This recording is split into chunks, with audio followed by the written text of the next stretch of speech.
Ano yung mga ginawa niyong preparations? Paano niyo inayos pa yung credit score ninyo? Kasi makaka-inspire kayo ng maraming Pilipino na yan ang concern nila. For me and Leia, meron siyang perfect score. Perfect score sa credit score. Ako medyo hindi maganda.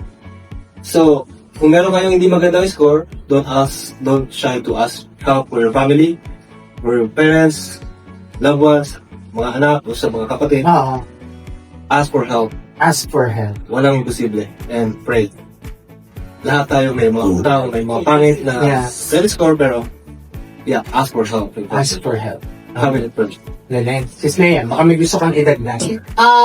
You know what po, sa isang relationship, wala akong perfect relationship.